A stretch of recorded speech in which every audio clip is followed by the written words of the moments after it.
This is chess in Minecraft. And that is its brains. How did we get here? First, there was this Swedish guy, and he made this little block game, and okay, maybe not that far back.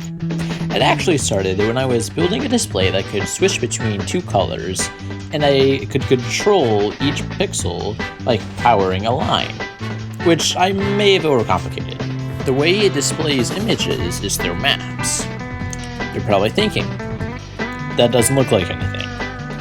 That's because it needs paper, and then it looks like something.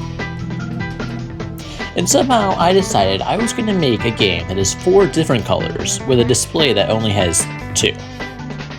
Am I a genius or an idiot? That remains to be seen. So I decided to make each cell 8 pixels by 8 pixels. That may sound pretty small for the image, but the problem is in that small area there are 64 unique lines that need to fit into a 16 by 16 area.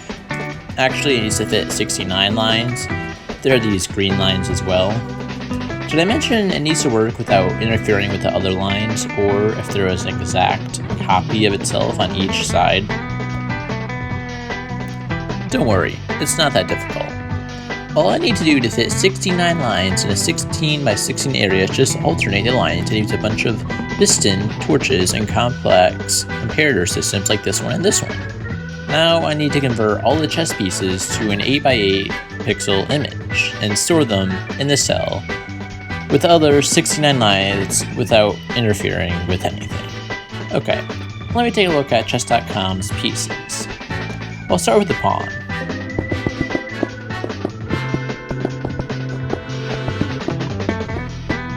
Okay, that looks good. Now what about the other color? Easy, I'm just going to invert the colors like this. Now for the rest of the pieces.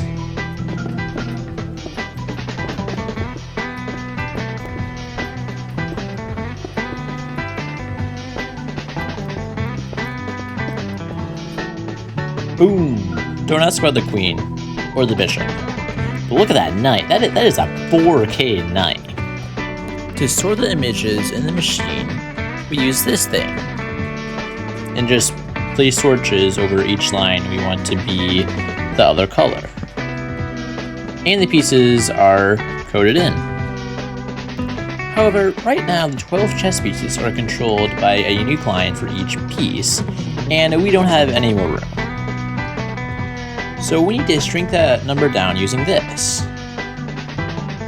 Basically, we represent each piece with a number, and we can use binaries to represent numbers. So the 5 number long binary sequence represents the 12 pieces. For example, 1 is black pawn and 2 is a white pawn. You get the point. So the 12 lines shrink to only 5, which I will make green to differentiate. But the real question is, how are we going to move the pieces? That is the question. Well, with the new green lines, we only need to move 5 lines, not 12.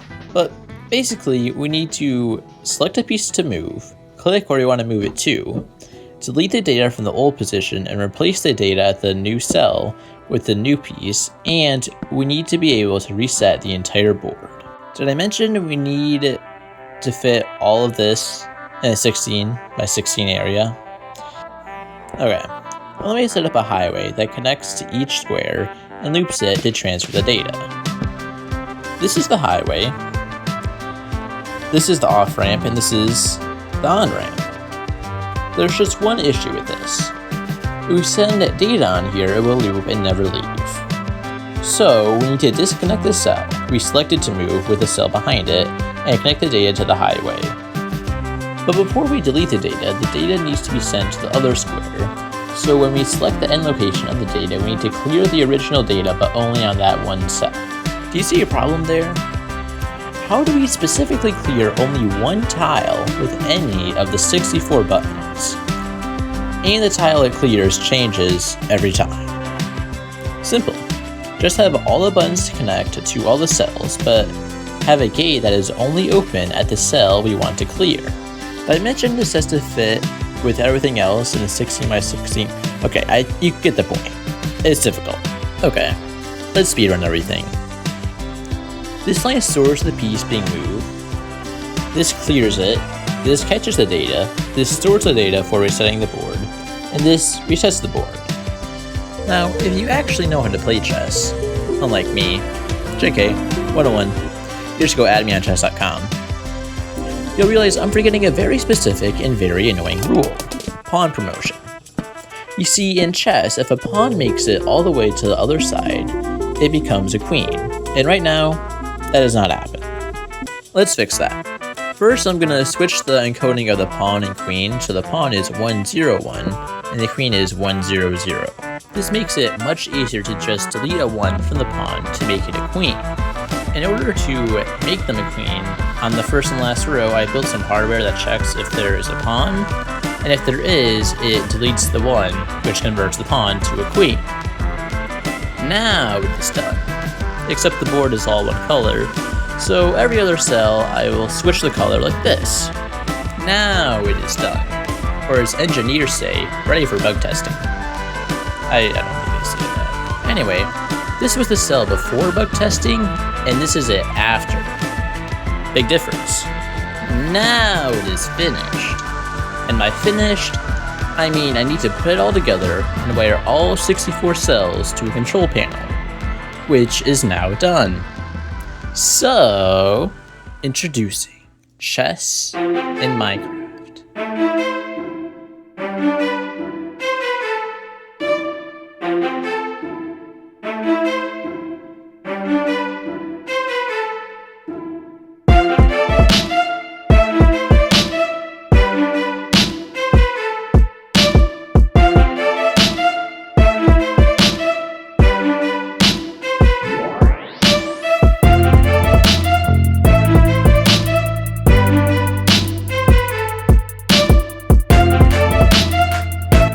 Over 4,000 controllable pixels that can fit in your hand.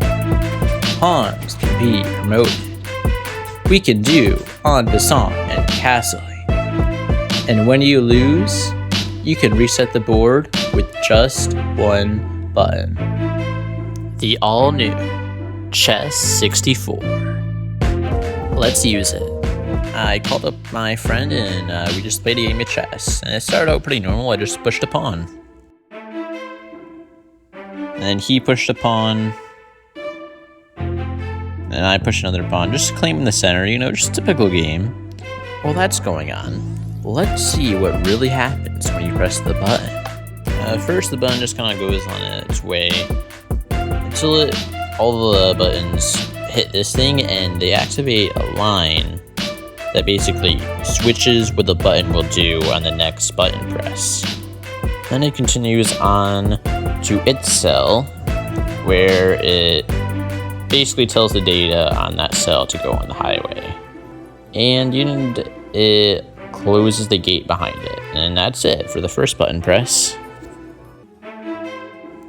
The second button press starts out mostly the same. It all goes to their separate cell, and it hits this thing, switching it to the first button pressed on the next one. It continues on to the cell, where it tells the cell basically to accept the data that's on the highway. As we can see, it has received the data that was on the highway. But it also sends a signal on this path, which goes down to here, which sends a signal back to every cell. And the cell we originally clicked has a gate up, which will send the signal through to clear the data that was on that cell. Let's go back to the match, where my opponent decided to take his own queen for some reason. I didn't know what he was doing, so I just pushed my knight.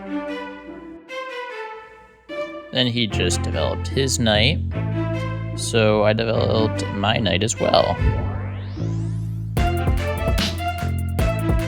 And then he brought his bishop out.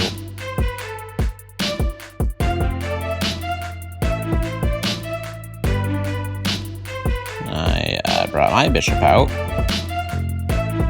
And then he decided to just take his bishop and take my king.